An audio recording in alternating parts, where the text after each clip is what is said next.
आप लोगों के लिए आज का पहला प्रश्न है, मनुष्य के सुस्पष्ट दृष्टि की न्यूनतम दूरी कितनी होती है। इसका अर्थ है कि मनुष्य की आंख के कम से कम कितना दूरी पर कोई वस्तु हो तो वो स्पष्ट रूप से देख सके। इसके लिए 4 विकल्प हैं। ए 25 सेंटीमीटर, बी 50 सेंटीमीटर, सी 75 सेंटीमीटर और डी 100 सेंटीमीटर। इसका सही उत्तर होगा 25 सेंटीमीटर। इसका मतलब है कि अगर मनुष्य की आंख के सामने कम से कम 25 सेंटीमीटर की दूरी पर वस्तु रखें तभी वो साफ दिखाई देगा।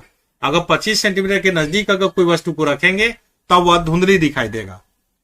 अर्थात हम जब कोई वस्तु देखते हैं तो हमें अपने आंख से उसकी दूरी कम से कम 25 सेंटीमीटर से दूर रखना पड़ेगा, जैसे 50 सेंटीमीटर, 55 सेंटीमीटर, 100 सेंटीमीटर या उससे ज्यादा दूरी। अगला प्रश्न, पौधे की पत्तियों में पाए जाने वाला हरा वर्णक क्या कहलाता है। इसके 4 विकल्प हैं। A carotene, B haemoglobin, C chlorophyll, D इनमें से कोई नहीं। इसका सही उत्तर होगा सी क्लोरोफिल। पौधे के पत्तियों में जो पाया जाता है हरा वर्णक उसे क्लोरोफिल कहते हैं। इसी कारण पौधे की पत्तियां हरा रंग की दिखाई देती हैं और पौधे अपना भोजन सूर्य की उपस्थिति में क्लोरोफिल के द्वारा ही बनाते हैं। तीसरा प्रश्न, सबसे अधिक सक्रिय धातु कौन सा है। इसके लिए 4 विकल्प हैं। ए लोहा, बी तांबा, सी सोडियम और डी पोटेशियम। इसका उत्तर होगा डी पोटेशियम। प्रश्न नंबर 4, आंख की आकृति कैसी होती है। इसके लिए 4 विकल्प हैं। ए लंबा, बी चपटा, सी गोलाकार, डी चौकोर। इसका सही उत्तर होगा गोलाकार। आंख को अगर हम देखें तो यह गोलाकार एक गेंद के आकार का होता है। प्रश्न नंबर 5, निम्नलिखित में से कौन सा धातु नहीं है। इसके लिए 4 विकल्प हैं। ए लोहा, बी तांबा, सी पीतल और डी सल्फर। तो इसको ध्यान से देखिए, इसमें प्रश्न पूछा गया है धातु कौन सा नहीं है। तो लोहा, तांबा और पीतल ये तीनों धातुएं हैं और सल्फर एक अधातु है। इसका उत्तर होगा डी सल्फर। प्रश्न नंबर 6, किसी पृष्ठ पर पड़ने वाली प्रकाश किरण को क्या कहते हैं। इसके लिए ए आपतित किरण, बी परावर्तित किरण, सी उपरोक्त दोनों और डी इनमें से कोई नहीं। इस प्रकार से विकल्प दिया हुआ है। इसका सही उत्तर होगा ए आपतित किरण। किसी भी पृष्ठ पर या किसी भी सतह पर जो प्रकाश किरण मिल पड़ती है उसे हम आपतित किरण कहते हैं तथा जो वापस टकरा कर चली जाती है उसे हम परावर्तित किरण करते हैं। तो यहाँ हमें पूछा गया है कि किसी पृष्ठ पर मतलब कोई सतह पर प्रकाश किरण जो पड़ती है उसे क्या कहते हैं। इसका सही उत्तर होगा ए आपतित किरण। अगला प्रश्न नंबर 7, पौधे अपना भोजन किसके द्वारा बनाते हैं। 4 विकल्प है। ए पत्तियों द्वारा, बी जड़ों द्वारा, सी फूलों द्वारा, डी तना द्वारा। इसका सही उत्तर होगा पत्तियों द्वारा। इसे हमें पिछले प्रश्न में बता चुका हूं कि पौधे अपना भोजन अपने पत्तियों में मौजूद क्लोरोफिल के द्वारा बनाते हैं, अर्थात पौधे अपना भोजन पत्तियों के द्वारा बनाते हैं। अगला प्रश्न है 8, निम्न में से धातु का गुण कौन सा है। इसके लिए 4 विकल्प हैं। ए कठोरता, बी चमकीला होना, सी ध्वनिकता, डी उपरोक्त सभी। तो इसका सही उत्तर होगा उपरोक्त सभी, डी। क्योंकि धातु कठोर भी होता है, चमकीला भी होता है और ध्वनिकता मतलब ध्वनि भी निकलती है। किसी धातु को अगर हम ठोकते हैं तो उससे एक निश्चित प्रकार की ध्वनि निकलती है। सभी प्रकार के धातुओं में अलग अलग ध्वनि निकलती है। इसलिए धातु के गुण तीनों प्रकार के होते हैं, कठोरता, चमकीला होना और ध्वनिकता। इसलिए इसका उत्तर होगा डी उपरोक्त सभी। प्रश्न नंबर 9, सूर्य का प्रकाश किस प्रकार का प्रकाश है। इसके लिए 4 विकल्प हैं। ए श्वेत प्रकाश, बी अश्वेत प्रकाश, सी रंगीन प्रकाश, डी रंगहीन प्रकाश। इसका सही उत्तर होगा ए श्वेत प्रकाश। सूर्य में 7 प्रकार के रंग होते हैं और सभी रंग मिलके हमें श्वेत प्रकाश अर्थात सफेद प्रकाश के रूप में दिखाई देते हैं। इसलिए इसका सही उत्तर होगा ए श्वेत प्रकाश। प्रश्न नंबर 10, निम्न में से संचारी रोग कौन सा है। इसके लिए 4 विकल्प हैं। ए कैंसर, बी डायबिटीज, सी ब्लड प्रेशर, डी हैजा। इसका सही उत्तर होगा डी हैजा। संचारी रोग का अर्थ है कि पानी या हवा के द्वारा जो रोग फैलते हैं उसे हम संचारी रोग कहते हैं। तो इसमें से कैंसर, डायबिटीज और ब्लड प्रेशर ये हवा और पानी के द्वारा नहीं फैलते हैं, जबकि हैजा ये गंदे पानी या संक्रमित पानी और हवा के माध्यम से फैलता है, इसलिए संचारी रोग के अंतर्गत हैजा आएगा। प्रश्न नंबर 11, समतल दर्पण किसी वस्तु के कितने प्रतिबिंब बनाती है? इसके 4 विकल्प हैं। ए प्रतिबिंब 1 प्रतिबिंब, बी 2 प्रतिबिंब, सी 3 प्रतिबिंब, डी 4 प्रतिबिंब। इसका उत्तर होगा 1 प्रतिबिंब। समतल दर्पण हमेशा 1 प्रतिबिंब और सीधा जैसा है वैसा ही प्रतिबिंब बनाता है।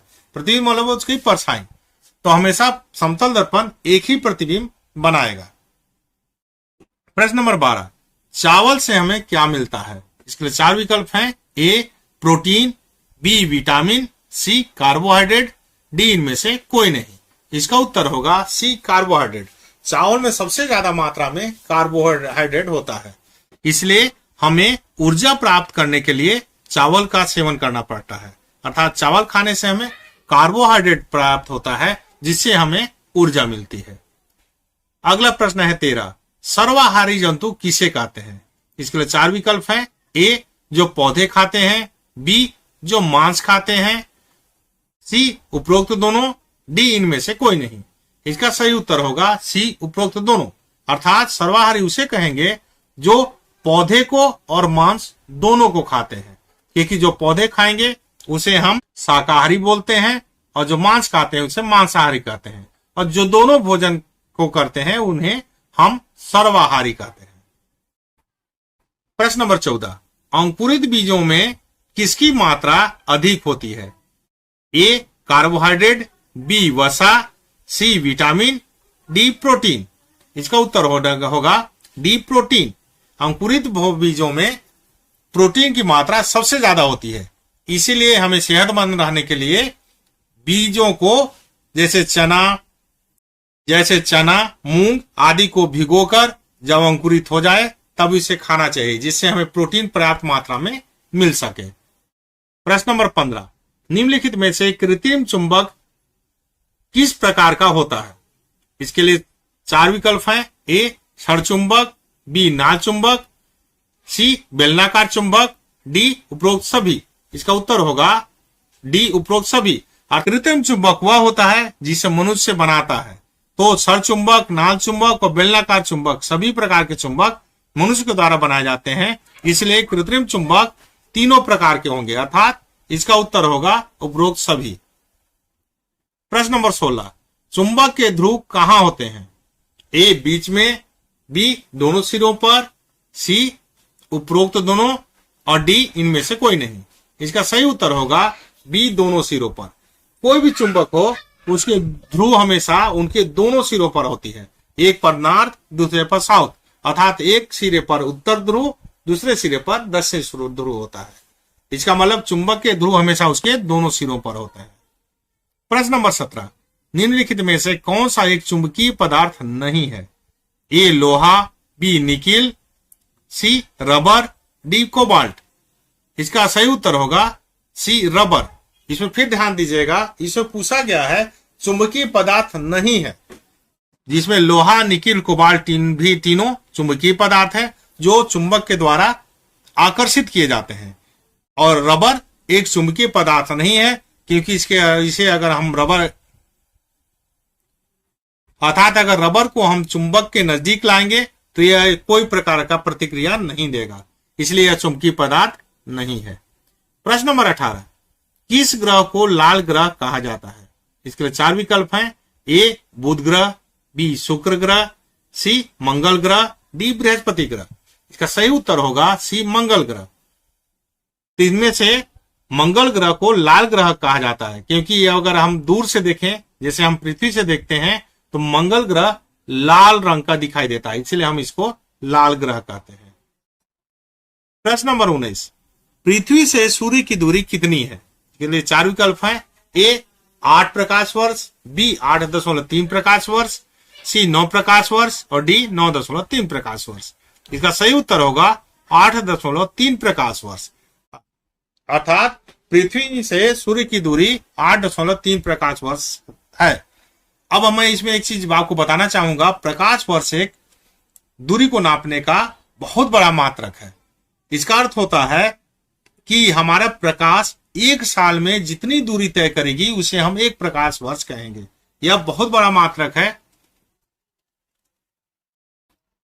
प्रश्न नंबर 20, सूर्य के सबसे निकट का ग्रह कौन सा है? इसके लिए 4 विकल्प हैं। ए बुध ग्रह, बी शुक्र ग्रह, सी मंगल ग्रह और डी बृहस्पति ग्रह। इसका सही उत्तर होगा ए बुध ग्रह।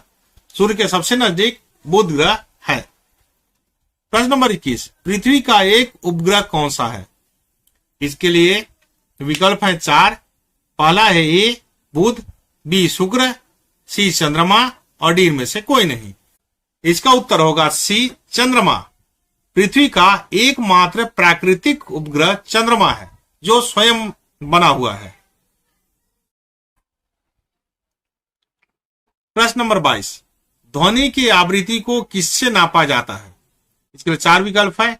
ए दोलन से, बी सेकंड से, सी आयाम से, डी हर्ट्ज से। इसका सही उत्तर होगा डी हर्ट्ज से। ध्वनि की आवृत्ति का मात्रक हर्ट्ज होता है। इसे हम ध्वनि को हर्ट्ज के द्वारा नापते हैं। प्रश्न नंबर 23, हमें कोई ध्वनि सुनाई देती है, इसका कारण क्या है? इसके 4 विकल्प है। ए घर्षण, बी परावर्तन, सी कंपन, डी इनमें से कोई नहीं। इसका सही उत्तर होगा सी कंपन। ध्वनि हमें कंपन के द्वारा सुनाई देती है। अगर निर्वात हो, अर्थात जहां हवा पानी कुछ भी ना हो, वहां पे हमें कोई भी ध्वनि सुनाई नहीं देगी, क्योंकि ध्वनि को हमारे तक पहुंचने के लिए कंपन आवश्यक है। कंपन के लिए माध्यम चाहिए। अगर कोई माध्यम उपलब्ध नहीं है तो हमें ध्वनि सुनाई नहीं देती है। इसीलिए निर्वात में या जहां हवा पानी कुछ भी ना हो, वहां पे हमें ध्वनि सुनाई नहीं देती है। प्रश्न नंबर 24, ध्वनि का संचरण किस माध्यम में हो सकती है? इसके लिए 4 विकल्प हैं। यह केवल ठोस में, या केवल द्रव में, केवल वायु या गैस में, या ठोस द्रव गैस तीनों में। इसका सही उत्तर होगा ठोस द्रव गैस तीनों में। अर्थात ध्वनि संचरण तीनों माध्यम में होता है, ठोस द्रव गैस। उसे केवल कंपन की आवश्यकता है। वो ठोस के माध्यम से, जैसे कि अगर हम किसी वस्तु जैसे लोहे का कोई बर्तन हो या पाइप हो, उसको अगर आप ठोकेंगे तो उसकी आवाज बहुत दूर तक सुनाई देगी, दूसरी सिरे तक भी, क्योंकि यह एक सिरे से दूसरे सिरे तक इस ठोस के माध्यम से जा रही है। इस प्रकार अगर पानी में भी अगर हम कोई आवाज करें तो एक किनारे से दूसरे किनारे तक तो आवाज सुनाई देगी। यह द्रव में संचरण करेगा और गैस में अर्थात हवा में तो करता ही है। प्रश्न नंबर 25, निम्नलिखित में से कौन सा दहनीय पदार्थ है? ए कांच, बी लोहा, सी पत्थर और डी पेट्रोल। इसका सही उत्तर होगा डी पेट्रोल, मतलब जलने वाला। तो इसमें से केवल पेट्रोल ही है जो जलने वाला है, इसलिए इसको दहनीय पदार्थ कहेंगे। प्रश्न नंबर 26, निम्न में से कौन सा ये अदहनशील पदार्थ है, अर्थात जो जलता ना हो? ए लकड़ी, बी कोयला, सी पेट्रोल और डी पत्थर। तो इसका सही उत्तर होगा डी पत्थर, क्योंकि पत्थर एक जलने योग्य पदार्थ नहीं है। प्रश्न नंबर 27, मृदा अपरदन को रोकने में कौन सहायक है? इसका मतलब पहले आप समझ लीजिए, मृदा अपरदन का मतलब होता है, मृदा मतलब पृथ्वी या जमीन या मिट्टी, अपरदन मतलब उसका कटाव। तो इसके लिए 4 विकल्प हैं। ए वन्य जीव जंतु, बी कल कारखाने, सी वृक्ष और डी इनमें से कोई नहीं। इसका सही उत्तर होगा सी वृक्ष, क्योंकि पृथ्वी के मिट्टी के कटाव को रोकने में सबसे ज्यादा भूमिका वृक्ष का है, मतलब पौधों का, क्योंकि वे अपने जड़ के माध्यम से पृथ्वी के मिट्टी को या मृदा को अपने में पकड़ के जकड़ के रखती हैं, जिसके कारण मृदा का अपरदन नहीं होता है। प्रश्न नंबर 28, सबसे अधिक प्रोटीन किनमें पाया जाता है? पहला ए फल में, बी अनाज में, सी दालों में, डी सब्जियों में। इसका सही उत्तर होगा सी दालों में, अर्थात सबसे ज्यादा प्रोटीन दालों में पाया जाता है। प्रश्न नंबर 29, जल का क्वथनांक कितना होता है? ए 10 सेल्सियस, बी 50 सेल्सियस, सी 100 सेल्सियस, डी 120 सेल्सियस। इसका सही उत्तर होगा सी 100 सेल्सियस, अर्थात जल 100 सेल्सियस में उबलने लगता है। तो किसी भी द्रव का जिस तापमान में उबलता है उसे ही उसका क्वथनांक कहते हैं। तो जल को हम 100 सेल्सियस में या सेंटीग्रेड में, जल को अगर हम 100 सेल्सियस या 100 सेंटीग्रेड तक अगर गर्म करते हैं तो वह उबलने लगता है, इसलिए जल का क्वथनांक 100 सेल्सियस होगा। प्रश्न नंबर 30, रेशम के कीड़े किस पेड़ की पत्तियों को खाते हैं? इसके 4 विकल्प है, ए आम के, बी अमरूद के, सी शहतूत के, डी केले के।